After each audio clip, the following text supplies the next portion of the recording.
cultura de não participar do time da fofoca. Aquilo que os meus olhos não viram e os meus ouvidos não ouviram, não posso falar com a mente pequena e a língua grande.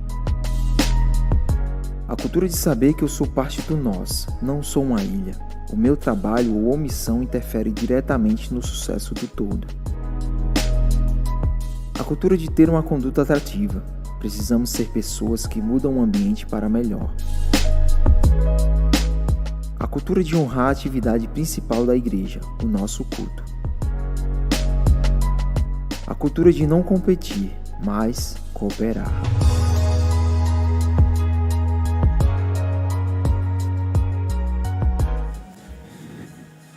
Glória a Deus, graças e paz, irmãos, amém? Amém mesmo? Tá todo mundo bem aí? Sejam todos... Tá? Amém. Sejam todos bem-vindos em nome de Jesus. A você que é de casa, seja muito bem-vindo.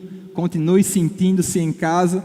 E a você que não é desta casa e está fazendo uma visita hoje à noite, eu queria identificar você, porque você vai receber um presente muito bacana aí agora, tá? A gente não vai pedir para você ficar de pé, a gente não vai constranger você. Na verdade, a gente quer presentear você em gratidão por ter você cultuando aqui conosco. Então, se você é essa pessoa que está fazendo uma visita hoje, faz um sinal com a tua mão aí, que você vai receber essa sacolinha que tem um negócio muito bacana aí dentro. Sejam bem-vindos em nome de Jesus, glória a Deus, muitos visitantes, para a honra e glória do nome do Senhor, amém? Você está preparado? Você está pronto para viver algo especial da parte de Deus nessa noite? Amém? Será que eu posso ouvir um amém mais forte? Será que você está preparado para viver algo novo do Senhor nessa noite? Então vamos lá, abra sua Bíblia aí no Evangelho de Mateus, Mateus capítulo 4, nós vamos ler do versículo 1 ao 11, Mateus 4, do 1 ao 11.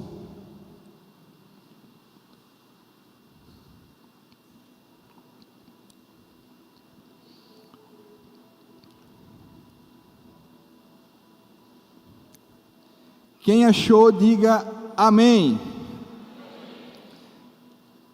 Então vamos ler. Diz assim, versículo 1. Então Jesus foi levado pelo Espírito ao deserto, para ser tentado pelo diabo. Depois de jejuar 40 dias e 40 noites, teve fome.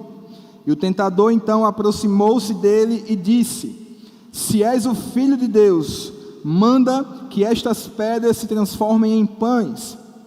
Então Jesus respondeu: Está escrito, nem só de pão viverá o homem, mas de toda a palavra que procede da boca de Deus. Então o diabo o levou à cidade santa, colocou-o na parte mais alta do templo, e lhe disse: Se és o Filho de Deus, joga-te daqui para baixo, pois está escrito: Ele dará ordem a seus anjos a seu respeito, e com as mãos eles o segurarão, para que você não tropece em pedra alguma. Então Jesus mais uma vez respondeu: Também está escrito: Não ponha à prova o Senhor, o seu Deus. Depois o diabo levou a um monte muito alto e mostrou-lhe todos os reinos do mundo e o seu esplendor, e lhes disse: Tudo isso te darei, se te prostrares e me adorares. Jesus então lhes disse: Retire-se, Satanás, pois está escrito: Adore ao Senhor, o seu Deus, e só a Ele preste culto. Então o diabo o deixou, e os anjos vieram e o serviram. Feche seus olhos, vamos orar. Pai, em nome de Jesus, essa é a Tua palavra, Senhor, e nós estamos aqui nesse lugar para que a nossa vida seja impactada pela Tua palavra. E por nada mais, Deus, então que essa mensagem, que essa palavra encontre morada, Pai, em cada coração, aqui nessa noite. E a minha oração, meu desejo é que ninguém saia daqui essa noite da mesma forma que entrou. Em nome de Jesus. Amém. Meus irmãos, o capítulo 4 de Mateus é um episódio muito especial da Bíblia. É um momento em que Jesus é tentado. A palavra diz que Jesus é levado pelo Espírito Santo, Jesus é conduzido pelo Espírito Santo ao deserto para ser tentado por Satanás.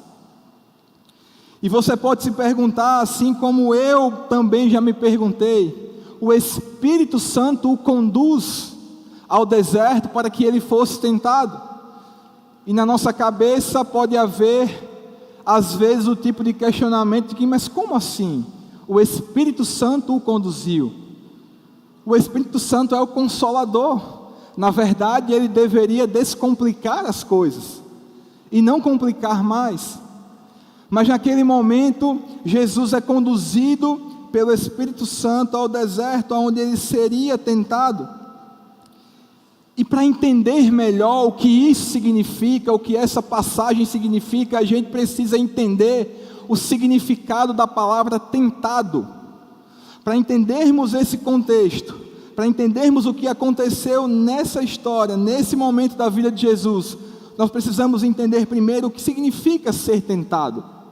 E o original de tentado significa testar, examinar, avaliar. Testar, examinar e avaliar. Basicamente o que o Espírito Santo estava fazendo é o que um professor faz com um aluno. Quando um professor, em um determinado momento do curso, da faculdade, da sua escola, ele quer fazer com que os alunos avancem de série, passem de nível, evoluam, ele aplica uma prova. Ele aplica um exame, ele aplica um teste. E isso não significa que o professor quer que o aluno reprove naquele teste. Isso não significa que ele quer que o aluno não passe naquele teste. Ele quer identificar se aquele aluno tem potencial e capacidade para encarar algo novo que está por vir. Eu não sei se você já passou por esse tipo de prova e se deu bem. A você que já passou por isso e está passando e não tem se dado tão bem, bem-vindo ao clube, tem jeito para você, amém? Mas não significa que o professor quer que o aluno se dê mal. E nós precisamos entender o que exatamente aconteceu. O Espírito Santo leva Jesus a um momento de teste, a um momento crucial da vida dele, para prepará-lo para algo novo. E aqui existe um princípio muito forte que nós precisamos entender. Deus primeiro testa você, para depois promover você. Deus primeiro testa você para promover você. Deus não te promove antes de te testar. Deus não exalta antes de compreender. Deus não coloca em outro patamar antes de nos avaliar. Primeiro o Espírito Santo vem, testa o meu e o seu coração, para saber o que existe dentro de nós, a fim de saber se nós estamos prontos para o próximo nível. Gabriel falou muito bem aqui sobre Abraão. Abraão passa por um processo ao ponto de entregar o seu próprio filho. Naquele momento, Deus estava avaliando aonde estava o coração de Abraão. Eu amo essa história, porque sou pai e entendo, posso dimensionar um pouco o que se passou na cabeça daquele homem com o pedido daquele. Mas na Bíblia não existe uma promessa sem um processo, não existe uma promessa sem uma prova, não existe uma promoção sem uma provação. Nós não encontramos essa realidade na Bíblia. Primeiro Deus nos testa e depois Ele nos coloca em outro nível. E Jesus estava ciente disso e começa a se preparar. Jesus começa a se preparar. E o verso 1 vai dizer que Ele jejuou 40 dias e 40 noites. Se o teste é espiritual, ele precisa se preparar espiritualmente. Jesus pratica uma disciplina espiritual naquele momento. Ele se abstém do alimento físico para se alimentar daquilo que é espiritual, daquilo que vem do Senhor. Então ele se prepara durante 40 dias. E estudando, vendo algumas coisas, eu percebi que na palavra o número 40 tem um significado importante. Se você parar para analisar, esse número é cheio de significado na Bíblia. Noé fica na arca 40 dias e 40 noites. Moisés é chamado por Deus no Monte Sinai. Ele sobe e passa 40 dias e 40 noites na presença gloriosa do Senhor. Israel, antes de receber a terra prometida, peregrina no deserto durante 40 anos.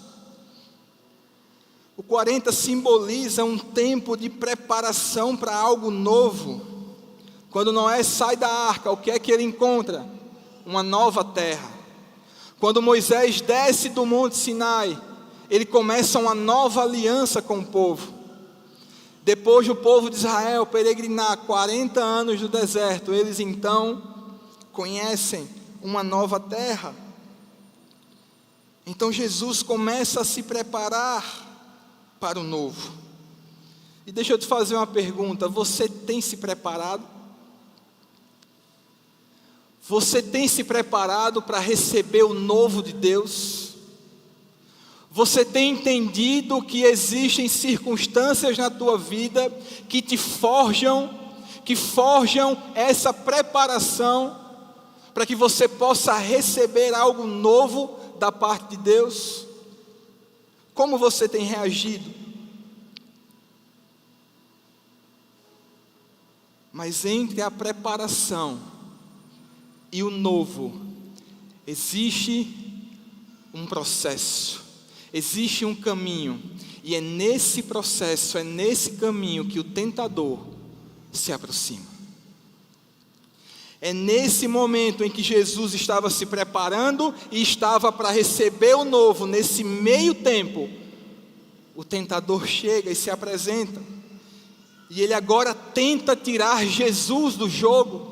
Ele agora tenta seduzir Jesus com propostas, com sugestões. E é por isso que o versículo 2 começa dizendo: o tentador se aproximou.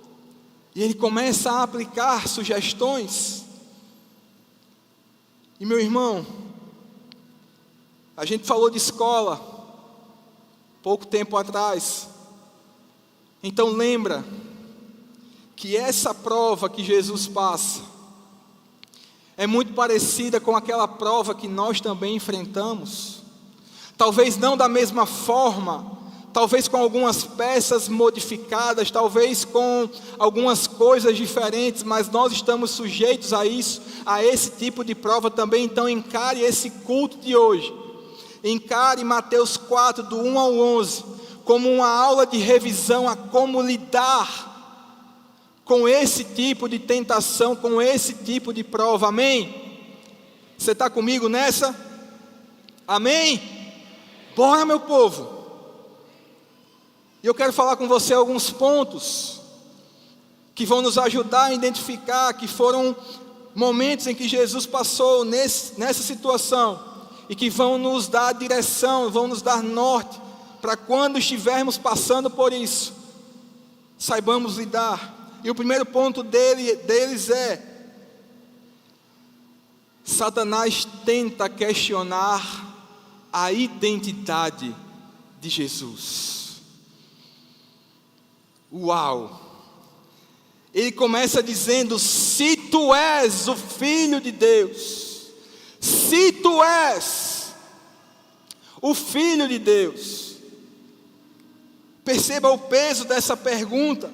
O diabo questiona a identidade de Jesus, mas é interessante porque em Mateus 3, Jesus vai se batizar no Jordão, e o que é que acontece? Quando ele chega lá, que ele vai se batizar, o céu se abre, e uma voz do céu vem e diz o quê? Este é o meu Filho amado, em quem eu muito me alegro, me comprazo, tenho prazer.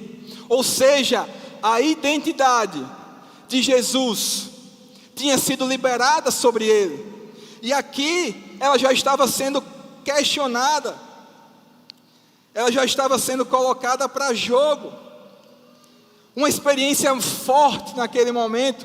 Todos que estavam lá ouviram essa voz, todos presenciaram. O Pai fala, as pessoas ouvem. A identidade de Jesus foi confirmada, já havia sido declarada. Mas agora, nesse momento, apesar de todos terem ouvido, todos terem escutado, Satanás tenta ir no íntimo de Jesus. Se tu és o Filho de Deus,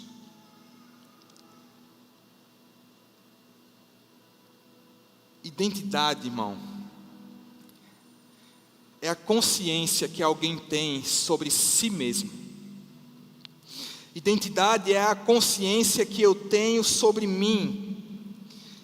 Então entenda algo: quando as pessoas falam sobre mim, quando as pessoas falam sobre você, não é identidade, é reputação. Quando alguém vai lá na sua rede social e escreve algo sobre você, não é identidade, é fama. Quando as pessoas me associam com alguma coisa, não é identidade, é imagem. Identidade é o que Alisson pensa sobre ele. Identidade é o que Denise pensa sobre ela. Identidade é sobre o que nós pensamos.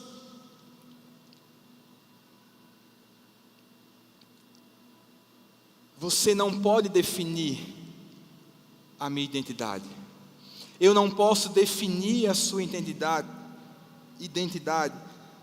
Eu formato a minha identidade.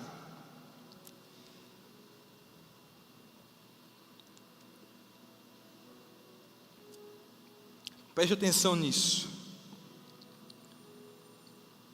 E isso é forte, pode parecer forte, mas não importa o quanto o Pai fale sobre você, não importa se o céu se abriu e veio uma voz dizendo que você era amado, não importa se eu passar a noite todinha aqui pregando, dizendo que você é filho, que você é amado, que você foi escolhido, até que você mesmo entenda quem você é, até que você mesmo creia e tenha convicção de quem você é.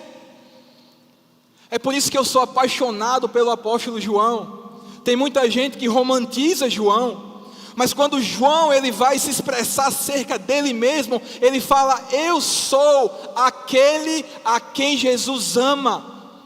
Não é sobre ser o preferidinho, não é sobre ser o mimadinho, é sobre identidade. Eu sei quem eu sou em Deus, eu sei quem eu sou no Pai, eu sou amado. E não importa o que as pessoas falem, eu sei quem eu sou nele. Então por mais que você ouça, por mais que falem sobre você, por mais que a palavra declare de forma ampla que você tem uma identidade em Deus, se você não crê, meu irmão, minha irmã, de nada valerá. Você precisa crer quem você é.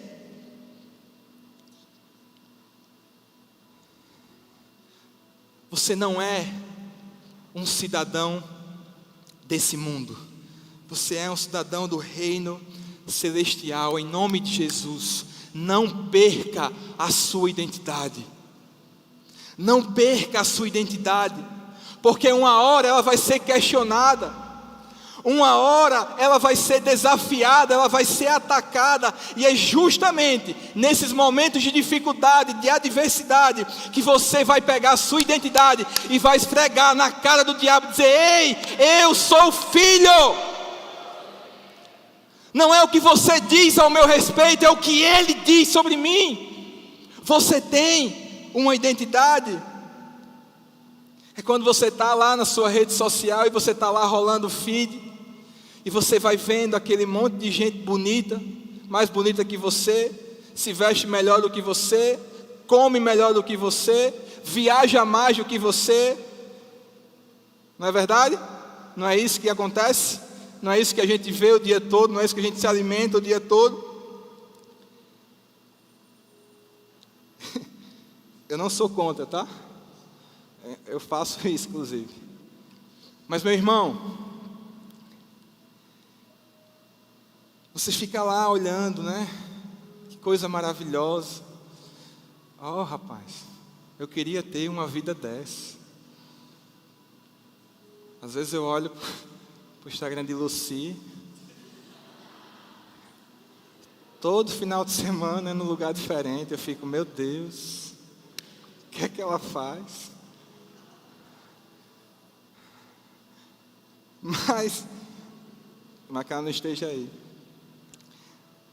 Mas aí quando você faz esse tipo de coisa, o inimigo vem na sua mente, se utilizando de momentos como esse, dizendo: está vendo?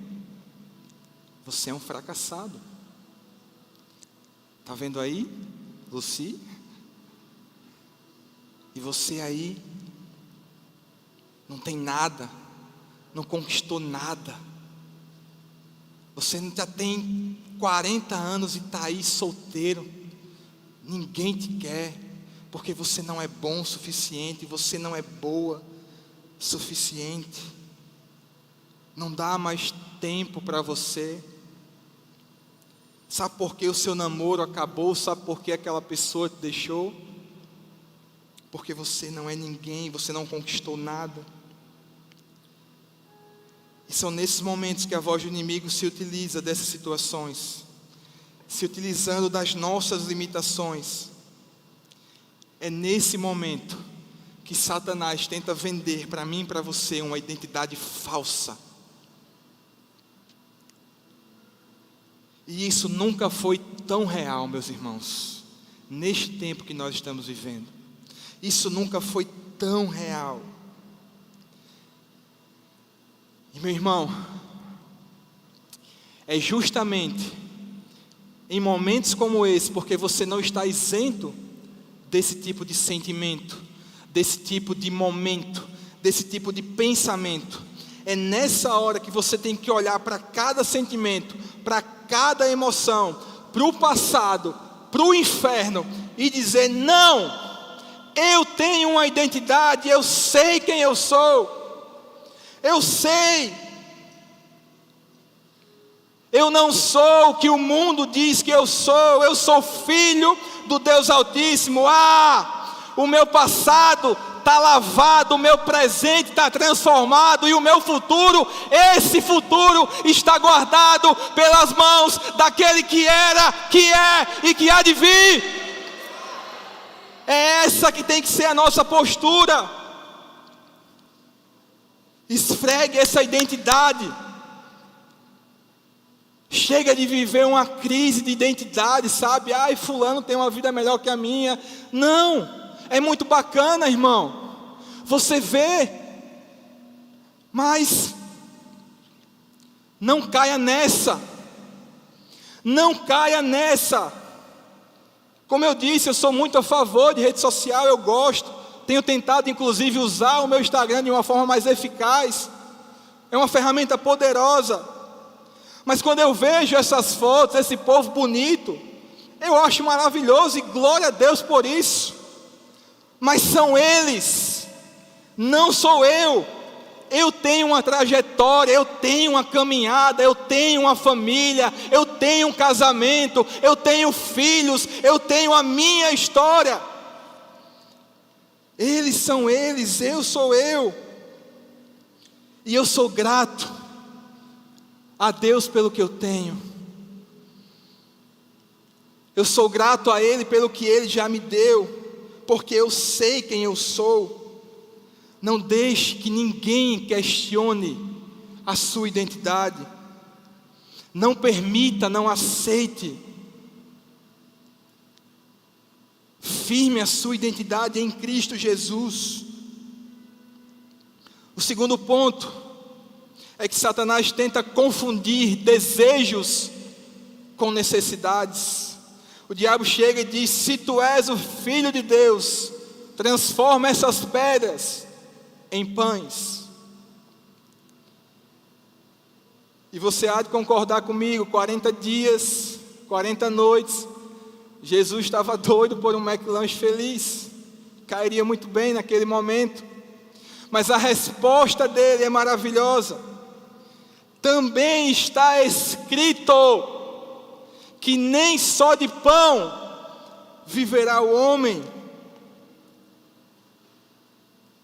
mas de toda a palavra que procede da boca de Deus. É como se eu estivesse dizendo: Satanás, a minha carne deseja esse pão, mas o meu espírito necessita desse pão. A minha carne pode estar desejando isso, mas desejo e necessidade são duas coisas diferentes. Sim, eu desejo, mas não necessariamente eu preciso. Amém? Nós vivemos em um mundo que confunde desejo com necessidade. Tem gente que diz: eu preciso disso, eu preciso daquilo, eu preciso daquilo outro. Precisa mesmo? Precisa mesmo ou você quer? Ah, pastor, você não entende, sabe? É que eu preciso de uma namorada. Você sabe como é? Eu preciso. Precisa mesmo? É nesse momento que eu vejo cotovelos se movimentando. Irmãos, dá uma gratidão assim no nosso coração. É Deus testificando, sabe? Precisa mesmo? Você não precisa. Você quer. Você não necessita. Você quer. Uma coisa é desejo, outra coisa é necessidade. Uma coisa é desejo. Deus nunca esteve comprometido com os nossos desejos.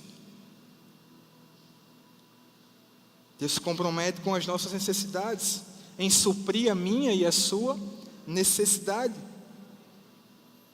Nós precisamos ter cuidado com esse negócio chamado desejo, porque nós fomos criados à imagem e semelhança de Deus. Gênesis 1 e 2 você encontra isso. E por sermos criados à imagem e semelhança de Deus, nós possuímos alguns atributos que Deus também possui. Por exemplo, vontade. Nós temos vontade. Só que o pecado manchou os nossos desejos, de uma forma que desde Adão, desde a queda do primeiro Adão, o nosso desejo se encontra descontrolado dentro de nós, manchados. E é por isso que, se eu não dominar os meus desejos, eles me dominarão. Se eu não controlar os meus desejos, eles me controlarão. Se eu não fizer, se eu não for senhor dos meus desejos, eu me tornarei um servo deles. Não tem outra opção. E tem um texto, tem uma história que ilustra muito bem esse tipo de coisa. Isaac teve 2 filhos, Jacó e Esaú. E a Bíblia fala que Esaú era o primeiro filho, o primogênito de Isaac. E ele tinha direito, o primogênito tinha direito a uma bênção especial, a uma porção especial, a bênção da primogenitura. E a bênção da primogenitura conferia ao filho mais velho uma parte maior, uma porção maior na herança. Portanto, quando Isaac morresse, seria Esaú que herdaria a maior parte. E um belo dia, Esaú sai para cansar, volta cansado, morto e cansado. E de repente, Jacó, vendo aquilo ali,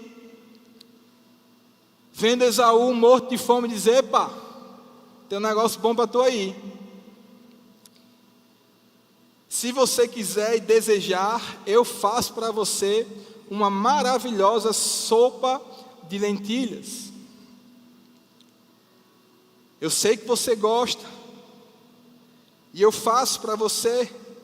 E se eu te der a sopa de lentilha, irmão, você, em troca, me dá o quê? A bênção da primogenitura. E aí, está pegado?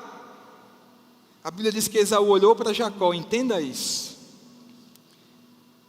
A Bíblia diz que Esaú olhou para Jacó e disse: eu estou para morrer, eu estou morrendo, do que é que me vale agora a bênção da primogenitura?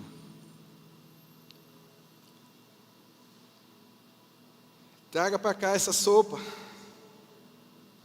Jacó vai então, prepara aquela sopa, serve a Esaú. E a Bíblia diz que ele come, se farta, bebeu, fartou-se, deixou aquele lugar. E o texto vai encerrar dizendo que Esaú desprezou a bênção da primogenitura. Anos depois ele vai atrás dessa bênção. Jacó já tinha recebido, você sabe como foi. E Jacó, como primogênito, agora ganha a porção maior da herança, a maior parte. E não apenas isso, porque talvez Esaú tenha pensado: é só uma bênção da primogenitura, está de boa, não é nada demais. Mas não, irmão, ele vendeu um papel na história. Esaú vende naquele momento o seu papel na história. Jacó se torna o homem de quem saem as 12 tribos de Israel. Dessas 12 tribos sai Judá, de Judá sai Davi, de Davi vem o Messias, Jesus. E nós ouvimos que Deus é o Deus de Isaac, de Abraão, de Isaac mas deveria ser o Deus de Abraão, de Isaac e Esaú. Esaú abre mão de um papel incrível na história. O Deus de Abraão, Isaac e de Jacó, ele trocou o depois, o eterno, por aquilo que ele queria no agora, no presente. Está começando a fazer sentido para você? Sabe o que isso nos fala? É que muitas vezes nós trocamos aquilo que mais queremos por algo que queremos agora. Trocamos aquilo que mais queremos por algo que queremos agora. Quantas vezes, meus irmãos, quantas vezes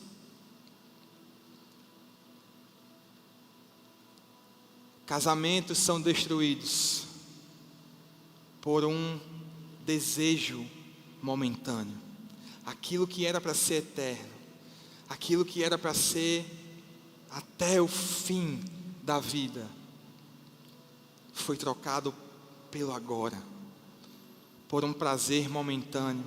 Aquele relacionamento que a gente vem desenvolvendo com o Senhor, santidade, buscando ser limpo, ser purificado, muitas vezes é negociado por um prazer momentâneo. Trocamos o eterno por desejos que queremos ter agora. Desejos desordenados. Não confunda. Em nome de Jesus, não confunda desejo com necessidade. Submeta-os à voz do Espírito Santo que há em você. Porque necessidade você só tem uma, que é ser cheio do Espírito Santo. E Ele está doidinho querendo suprir essa necessidade. Precisamos da presença dEle nas nossas vidas. Terceiro, o inimigo tenta produzir as melhores desculpas para as piores escolhas. Jesus é tentado pelo diabo mais uma vez. Versículo 6 diz: se tu és o Filho de Deus, joga-te daqui para baixo, pois está escrito, Ele dará ordens aos seus anjos a seu respeito, com as mãos eles segurarão, para que você não tropece em nenhuma pedra.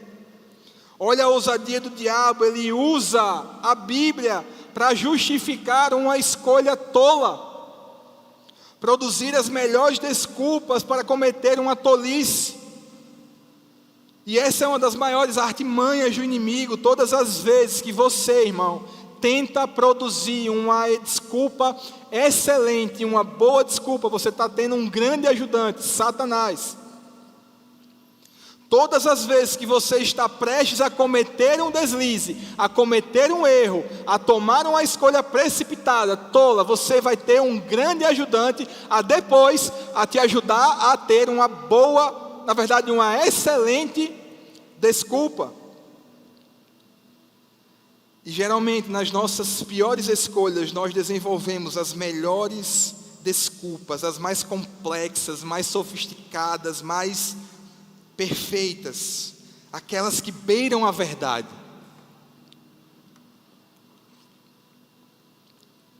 Não sei se você já passou por isso. E o pior, às vezes essas desculpas vêm embasadas biblicamente.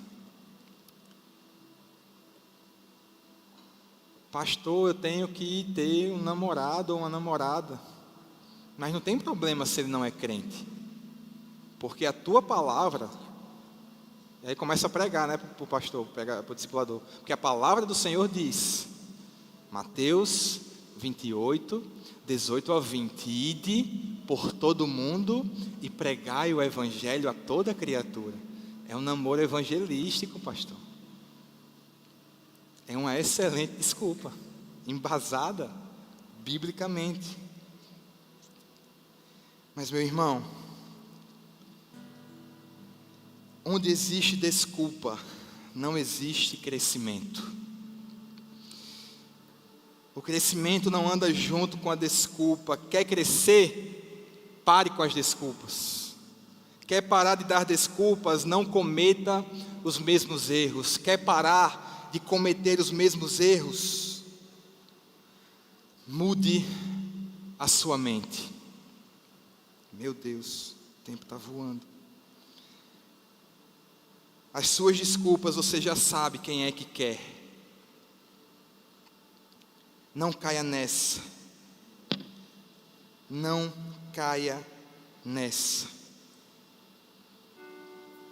Jesus enfrentou as maiores tentações. Talvez essa aqui não tenha sido nem a maior.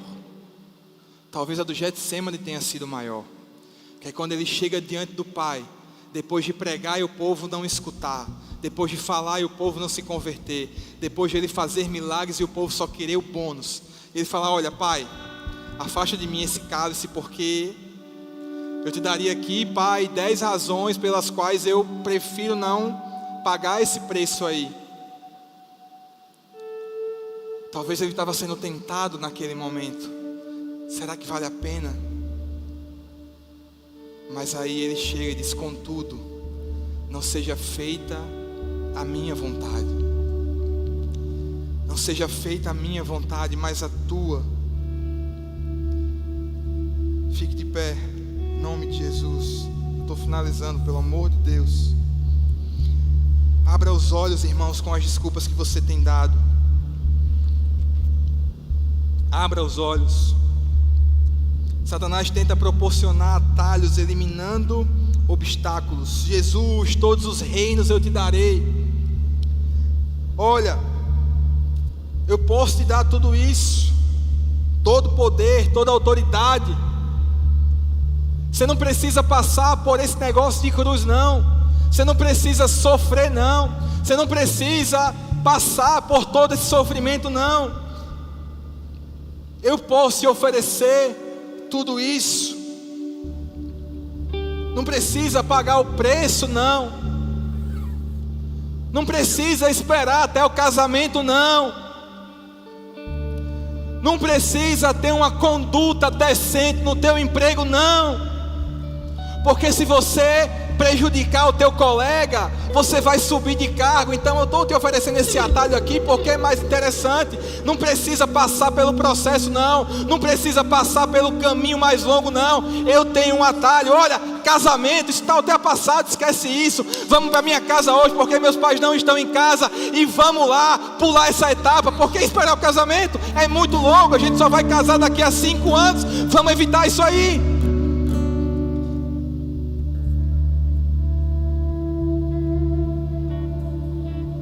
Não pule etapas. Viva o processo. O diabo pode dar um namoro? Pode. Mas o que Deus dá é melhor. O diabo pode dar um casamento? Pode. Mas o que Deus dá é melhor. O diabo pode te dar uma promoção? Pode. Mas o que Deus dá é melhor. Porque não existem atalhos com o Senhor. Existem aquele que é o único caminho. E por mais que você tenha que dar um arrodeio gigantesco, vale a pena. Vale a pena esperar. Viva o processo em nome de Jesus. Não queime etapas. Pode parecer a melhor opção. Pode parecer que você tem que fazer porque está todo mundo fazendo. Não! Todo mundo, pastor, na minha turma já beijou na boca de outra menina. Só eu que não beijei ainda. É isso mesmo. Continue assim.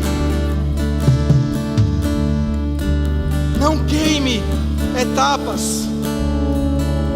A vida do crente não é de elevador, é de escada, é degrau por degrau, degrau por degrau, passo a passo, um passo de cada vez, porque o Senhor conduz esses passos. Eu já estou acabando. Não busque atalho, não queime etapas. Nunca foi sobre você. Nunca foi sobre nós. Sabe uma coisa que nós precisamos entender? É que o próprio Jesus veio a essa terra e nunca apontou para Ele. Tudo que Ele fazia, Ele apontava para o Pai. Tudo que Ele fazia, Ele apontava para o Pai. Porque o mundo, porque Satanás tenta fazer com que você viva para você. Olha, isso aqui é melhor para você. Pense em você. Você só pensa nos outros. Pense em você porque é sobre você. Jesus é tentado a transformar pedras em pães. Para quem? Para Ele. Para parecer que Ele era um cara top. Meu irmão, Filipenses 2 vai dizer que Ele mesmo sendo Deus, não teve por usurpação ser igual a Deus, mas antes mesmo se esvaziou, tornando-se homem, e por ser homem, Ele foi servo, e por ser servo, Ele foi obediente até a morte de cruz. ele nunca apontou para ele mesmo. Tudo que ele fazia, ele apontava para o Pai. E porque ele viveu dessa forma, porque nunca foi sobre ele, o Pai vai completar o texto de Filipenses dizendo: e Deus o exaltou sobremaneira e lhe deu o nome que está acima de todo nome. A sua vida é sobre ele, o teu emprego é sobre ele, o teu casamento é sobre ele, o teu relacionamento é sobre ele, os teus filhos são sobre ele, a tua carreira é sobre ele. Não é nada sobre você, nada. Que possamos viver para o Pai como Jesus viveu. É fácil, irmão? Não, não é. Mas vale a pena. Vale a pena. Ele tem algo novo para você essa noite. Declare isso em nome de Jesus.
Teu povo clama por ti.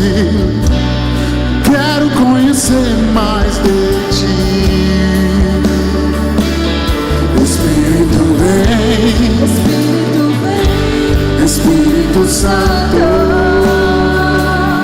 Espírito vem, Espírito vem, Espírito Santo. Espírito vem, Espírito vem, Espírito Santo. Espírito vem, Espírito vem, Espírito Santo. Cante. Eu quero viver algo novo.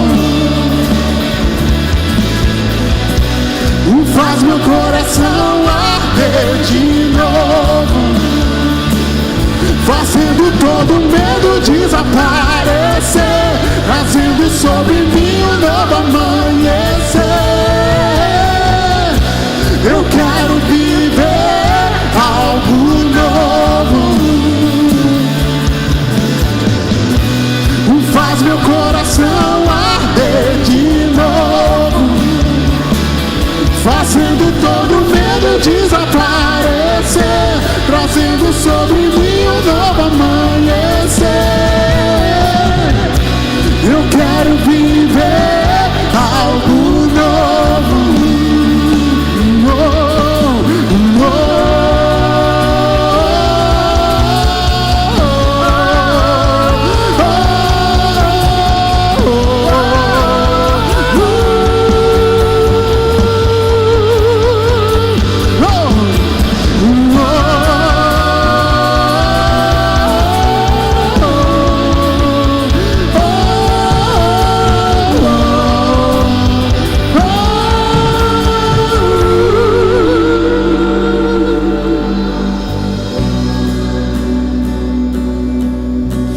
Olhos fechados, irmão.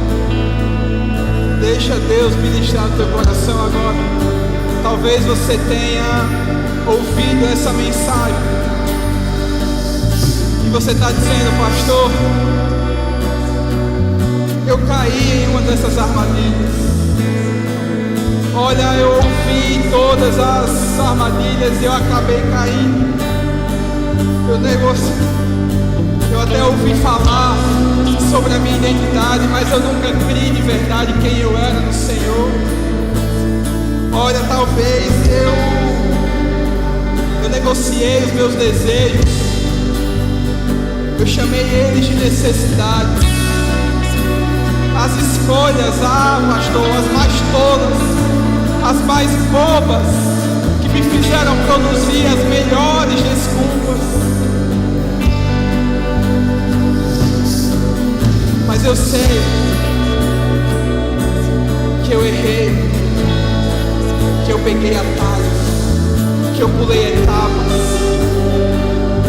que eu passei de largo pelos obstáculos. E o pior, tudo isso eu fiz porque eu tenho vivido toda a minha vida para mim mesmo.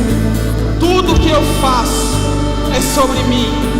Meu irmão, para você, o Senhor tem uma palavra hoje, que está lá em Hebreus, capítulo 4, no versículo 14, que diz o seguinte: portanto, visto que temos um grande sumo sacerdote que adentrou os céus, portanto, visto que temos um grande sumo sacerdote que adentrou, meu Deus, ora aí, irmão, que eu me perdi aqui, mas eu vou achar.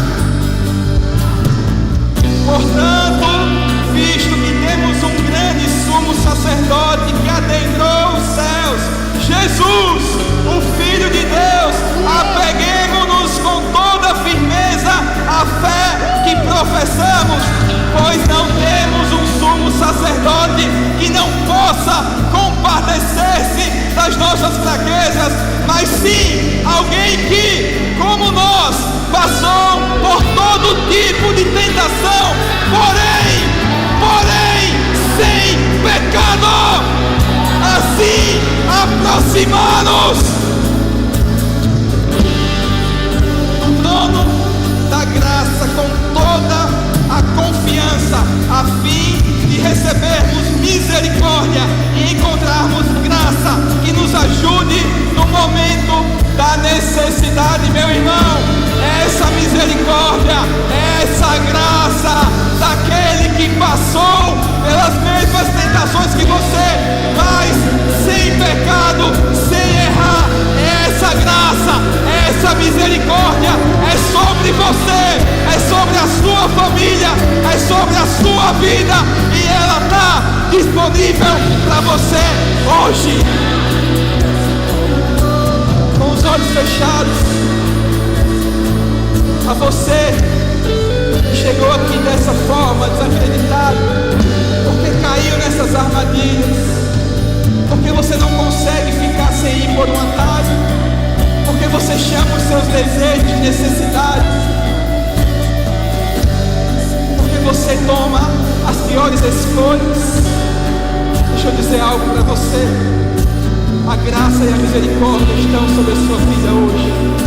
Então, meu irmão, em nome de Jesus, se você se encontra nessa situação, aí no seu lugar, sem levantar a mão, no seu íntimo, no seu coração, diga: Jesus, eu recebo essa graça, eu recebo essa misericórdia, ela é sobre mim, ela me lava, ela me purifica, ela me restaura, e dessa forma eu quero entrar no teu trono da graça, da misericórdia, da restauração, da salvação. Se você chegou, você quer tomar essa decisão aí no seu lugar, declare isso no seu coração: Pai, eu recebo essa graça, eu recebo essa misericórdia, eu recebo tudo aquilo que o Senhor tem para mim, tudo aquilo que o Senhor diz que eu sou. Eu creio, eu acredito, eu não vou pular etapas, eu não vou fazer escolhas tolas, eu não vou viver uma vida em que eu vivo por mim, mas a minha vida a partir de hoje é sobre o Senhor e sobre o que Ele quer fazer em mim e através de mim. Aleluia! Santo Espírito desce como fogo.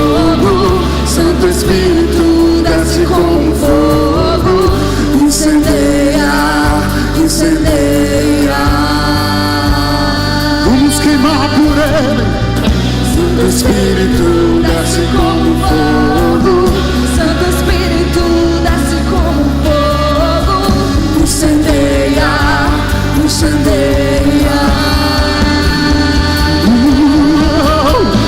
O Santo Espírito desce como fogo. Santo Espírito desce como fogo. Incendeia, incendeia. O Santo Espírito desce como fogo. Santo Espírito desce como fogo. Incendeia, incendeia. Eu quero viver. Eu quero viver algo novo. Faz meu coração arder de novo. Fazendo todo medo desaparecer, trazendo sobre mim um novo amanhecer. Eu quero viver algo novo. Faz meu coração arder de novo, fazendo todo medo desaparecer, trazendo sobre mim um novo amanhecer. Eu quero viver algo novo.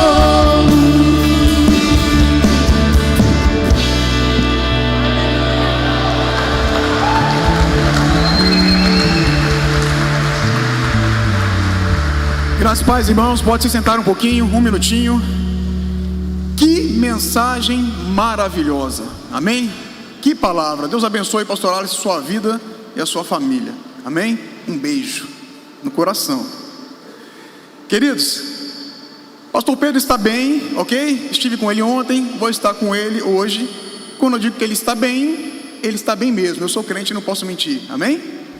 Ele está lidando com a batalha, é uma batalha, amém? Ele está enfrentando uma luta, por isso eu digo, nós estamos juntos, nós estamos enfrentando uma luta, e ele está lidando com essa luta da forma mais honrosa possível. Ele está com um senso de humor em dia, aguçado.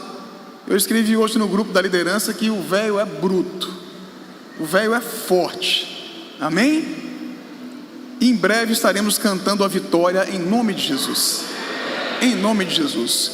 Enquanto isso, eu quero pedir a vocês, a esta igreja, a você que está nos visitando hoje, primeiro, não esqueça de passar no lounge. Semana passada, muitos convidados esqueceram, foram embora e não foram no lounge. Não faça isso hoje, amém? Passe no lounge, porque senão você vai se arrepender, e arrependimento só chega tarde, amém? Não deixe o arrependimento bater. Passe no lounge antes de você ir embora.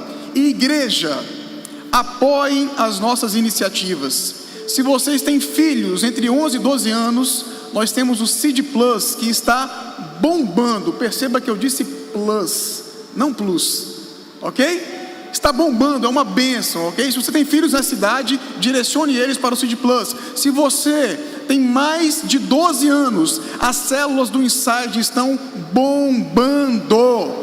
Você não pode ficar de fora, cara. Se você não é casado, se você não é casada, o seu lugar é no Inside, é nas células do Inside que estão literalmente bombando, explodindo, estourando, amém? Agora, se você é casado, as células dos 2 em 1 também estão bombando, estão repaginadas, ok?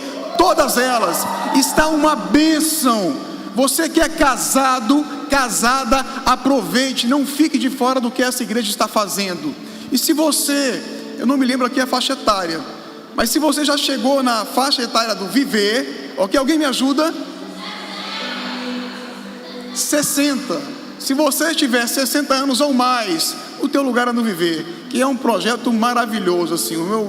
Meu coração tem estado alegre com o projeto do Viver, porque é algo tremendo demais. Quem está envolvido nisso, os jovens estão muito envolvidos, têm trabalhado demais, ajudado muito, tem sido uma bênção, meu irmão, tem sido uma bênção. Temos o Somos Um, enfim, nós estamos com várias frentes, várias iniciativas. Não fique de fora, vê onde você se encaixa, vê onde você se enquadra e se envolva. Mais do que isso, se comprometa, amém?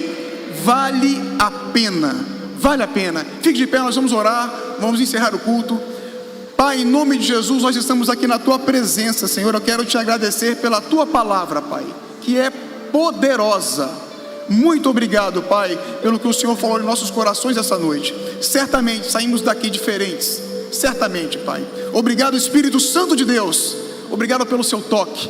Obrigado pelo Seu cuidado. Obrigado pelo Seu amor. Pai, nos deu uma semana, sim, de batalhas, de lutas, mas também que nós possamos cantar a vitória, para que o Seu nome seja ainda mais engrandecido, honrado e glorificado, porque Tu és o único digno de toda honra, toda glória, todo louvor, todo poder e toda adoração. Na mesma paz, no mesmo amor, na mesma segurança que o Senhor nos trouxe até aqui, que o Senhor possa nos levar agora de volta para os nossos lares. E eu faço esta oração em nome do Teu Filho amado, o nosso Senhor, o nosso Salvador, Jesus Cristo. E a igreja diz: amém.